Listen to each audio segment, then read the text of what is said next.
할렐루야. 사무엘상 9장 말씀 함께 나누겠습니다. 사무엘상 9장은 이제 사울이 왕으로 세워지기 전에 사무엘을 만나는 그런 장면으로 기록되고 있습니다.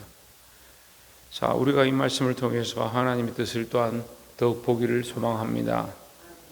9장 1절에 보면 베냐민 지파의 기스라 이름하는 유력한 사람이 있으니 그는 아비엘의 아들이요 스물의 손자요 베고라스의 증손이요 아비야의 현손이며 베냐민 사람이더라 했습니다.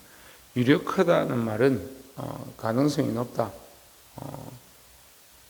세워져야 될 사람, 그러니까 왕으로 세워져야 될 가정에 있는 사람이다, 유력한 사람이다 이런 말이죠.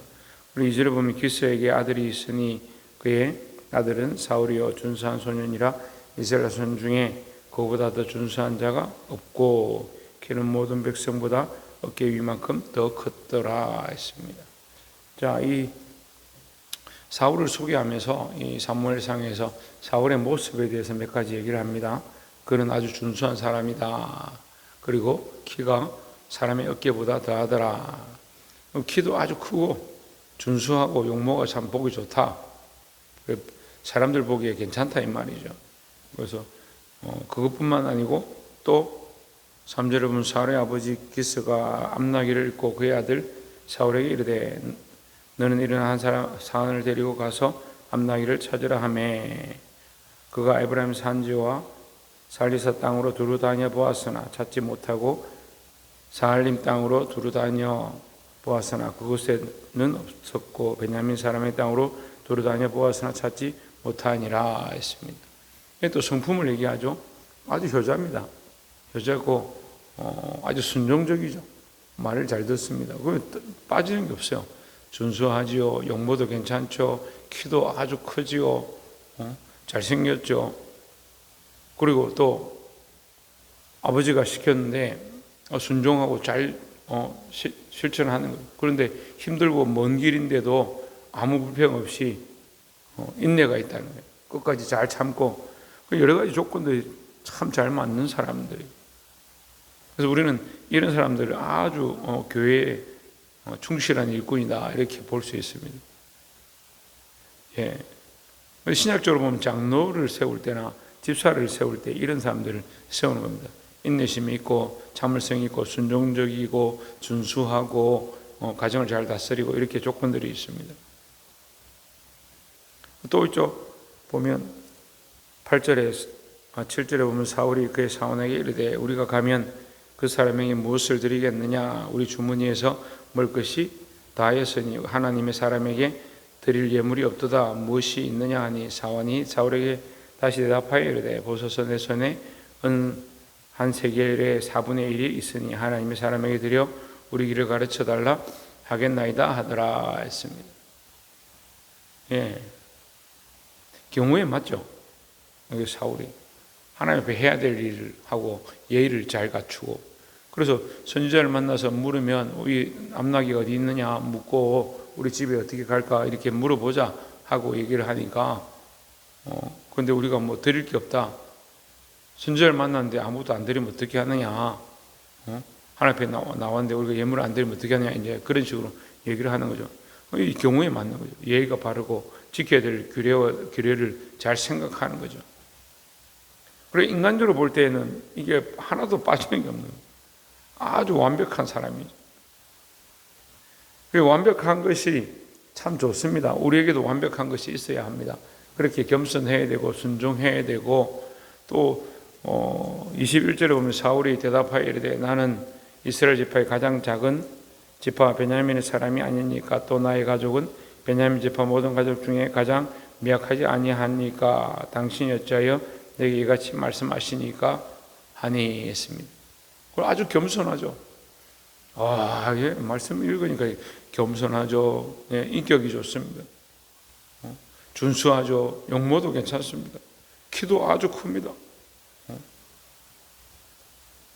체력도 됩니다.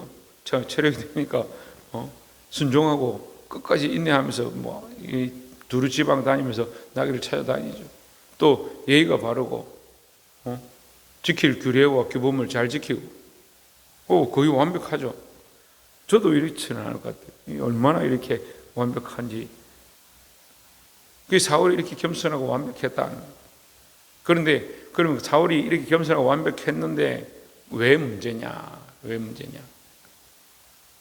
자, 16절을 보면 내일 이맘때에 내가 베냐민 땅에서 한 사람을 내게로 보내리니 너는 그에게 기름을 부어 내 백성 이스라엘의 지도자를 삼으라. 그가 내 백성을 블레셋 사람들의 손에서 구원하리라. 내 백성의 부르짖음이 내게 상달되어서는 내가 그들을 돌보았노라 하셨더니 했습니다.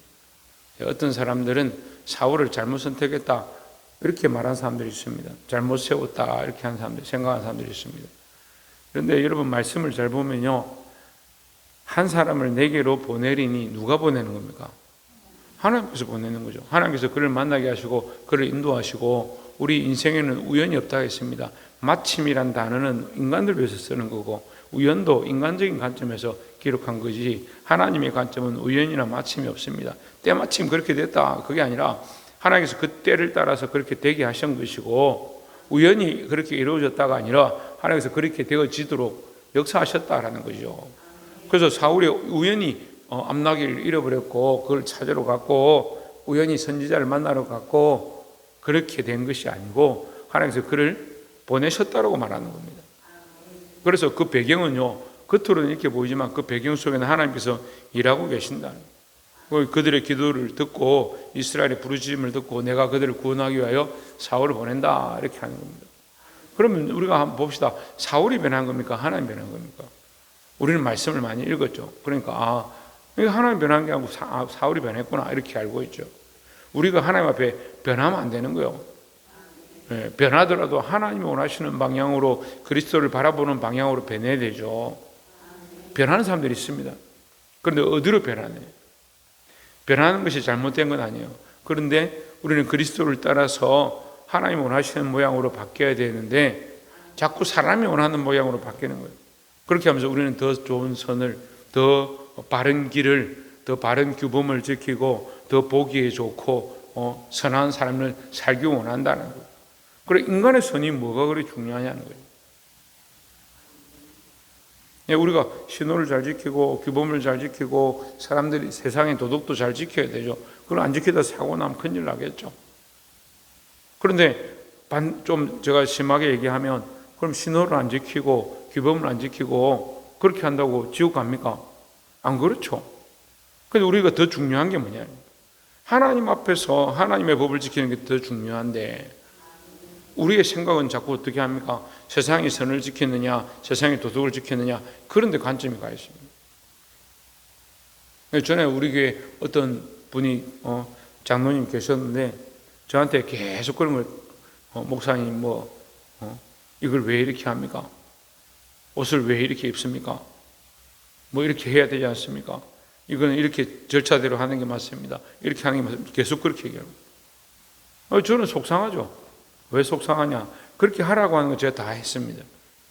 그 하라고 하는 게 속상한 게 아니라 본인은 영적으로 자라서 하나님이 원하시는 사람이 되어지면 더 좋겠는데 저는 오히려 본인에게, 그 사람에게 그렇게 말하고 싶어요. 장로님, 하나님 말씀대로 이렇게 자라가면 좋겠습니다. 하나님 원하신 뜻대로 이렇게 성장해 가면 좋겠습니다. 더 기도하면 좋겠습니다. 더 말씀으로 가면 좋겠습니다. 그리스도 닮아가면 좋겠습니다. 그렇게 말하고 싶은데 본인은 저에게 이렇게 하면 좋겠습니다. 목사님, 교회는 이렇게 해야 되죠.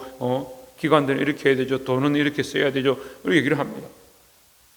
그게 중요한 거 아니잖아요. 물론 이거 해야 됩니다. 그런데 그 영혼이 잘 되고 그 영혼이 살아나고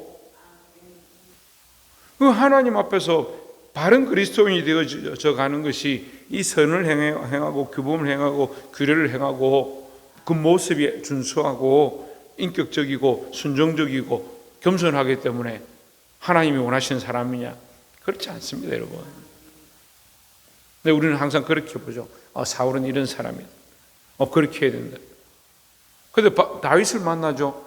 다윗은 어떻습니까? 정부 안 되죠. 볼품도 없습니다. 가정에서 인정도 못 받습니다. 냄새가 풀풀 납니다. 키도 작습니다.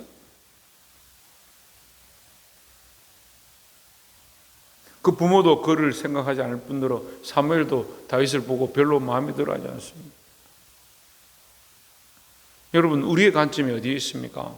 우리는 겉으로 보여지는 것, 눈에 보이는 것, 세상이 말하는 도덕과 선을 쫓아갈 때가 많습니다. 물론 우리에게도 도덕과 선이 있어야 합니다. 그것을 지켜야 합니다. 하지만 도덕과 선이 우리를 구원하는 게 아닙니다.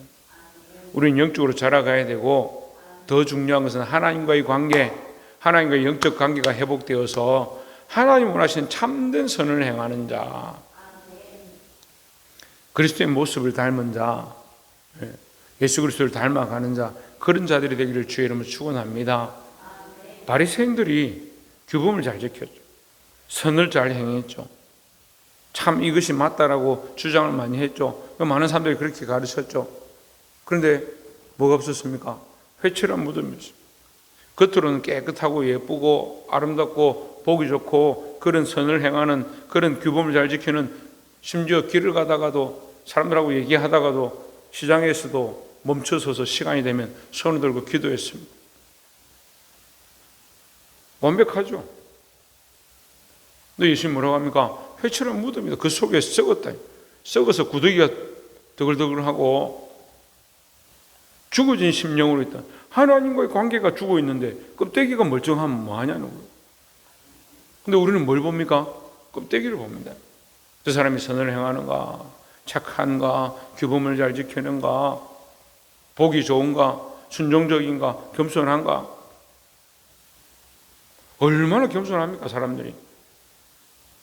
근데 하나님의 관점은요, 사람들 앞에서 겸손한 걸 바라는 게 아닙니다. 하나님을 인정하고 하나님을 높이고 마음을 다하고 뜻을 다하고 힘을 다하라. 주 너의 하나님을 사랑하라. 마음을 다하고 뜻을 다하고 힘을 다해 주 너의 하나님을 사랑하는데 우리의 생각이 있어야 되는데, 사람들에게 선하게 행하는 거, 법을 지키는 거, 규범을 지키는 거, 규례를 지키는 거, 도덕을 지키는 거, 그런 데 마음을 다 쓰고 있다면 우리는 뭔가 좀 잘못된 신앙생활을 하고 있는지도 모르겠습니다. 제가 직장에 다닐 때 어떤 분이 자기도 교회 열심히 다닌다 하면서 회사 부장인데 자기가 자기도 집사인데 좀 있으면 장로가 된다면서 자기는 말씀을 갖다 놓고 이렇게 한다고 말씀에 다 갖다 놓고 잠언서를 항상 잠언서 전도서를 보면서 열심히 해 개미처럼 부지런해야 되고 막 이렇게 하면서 그걸 이제 항상 묵상을 하고 읽더라고요. 그런데요, 사실 제가 그분과 만나서 얘기하고 그 삶을 돌아보면요, 예수 그리스도가 없어요. 뭐가 있느냐? 열심히 하는 거죠. 열심히. 그리고 나중에 얘기하니까 자기가 열심히 하는 거는 자기 마누라 때문에 열심히 한다. 우리 아내가 권사인데 내가 열심히 해서 장로가 돼야 된다 하더라.